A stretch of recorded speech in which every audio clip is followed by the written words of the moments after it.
Fala aí pessoal, voltamos para mais uma aula no curso de Python básico e nessa aula a gente vai falar um pouco sobre funções. Você já deve ter ouvido eu falar sobre funções durante o curso, porém hoje a gente vai entender o que realmente elas significam. Então, funções nada mais são que trechos de código com mini programas dentro do seu programa ou do seu código principal. Elas são usadas geralmente quando é necessário repetir uma série de comandos ou uma lógica mais de uma vez durante o programa. Então, ela poupa tempo e deixa o seu código mais organizado. O Python já vem com algumas funções prontas na sua instalação, que a gente viu na aula 4, que são as funções embutidas. Você já usou funções, embora não sabia. Algumas delas são o print e o input. Elas funcionam como funções. E além de utilizar as funções prontas, você pode criar as suas funções, que é o intuito dessa aula, aprender a como criar as funções e não depender apenas das que são disponibilizadas pela linguagem. Então a sintaxe para você criar uma função, você escreve def, aí você escreve o nome da função, seguido de parênteses, dois pontos, e depois um bloco indentado, como a gente viu na aula sobre ifs. Esse bloco indentado ele faz com que todo o código que esteja indentado pertença à função. Vamos partir para uns exemplos para entender melhor. Então aqui é uma função bem simples, é uma função que só dá boas-vindas a um usuário, por exemplo. Suponha que você tem um programa e você quer que toda vez que um usuário acesse a página principal, tenha uma mensagem de boas-vindas para ele. Então você não vai ficar repetindo essa mensagem toda hora que o usuário entrar na página principal. Você pode fazer uma função para que isso seja feito para você. Então eu fiz uma função que só imprime olá, seja bem-vindo ou bem-vinda, e você pode chamar essa função escrevendo o nome dela seguido dos parênteses, como eu fiz ali no exemplo. Então eu invoquei a função, né?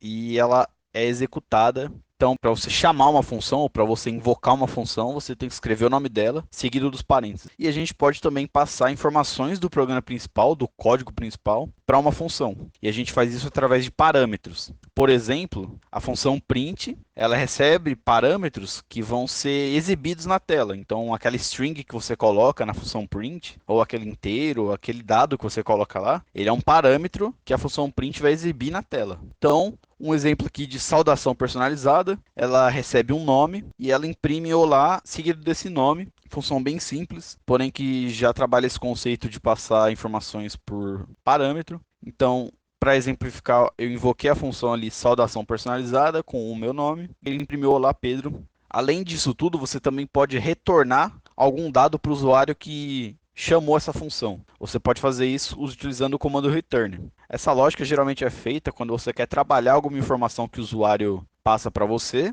você quer retornar essa informação processada para o usuário. Você usa esse comando return. E a função ela retorna o valor para a entidade que a invocou. Então, por exemplo, com a função input, que a gente recebe dados do usuário, ele retorna os dados que o usuário colocou para aquela variável que a gente atribui. Então, lembra quando a gente coloca uma variável igual ao input?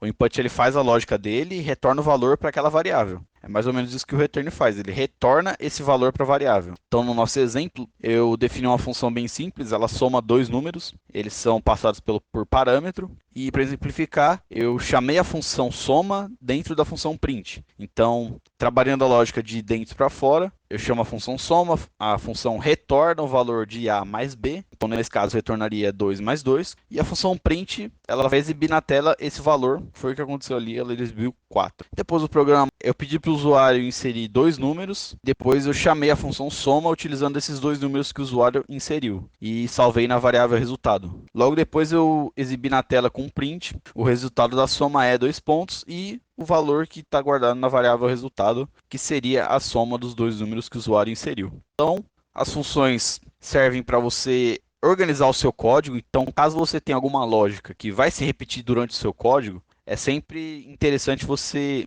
armazenar essa lógica como funções, para você manter o seu código bem organizado e de fácil manutenção.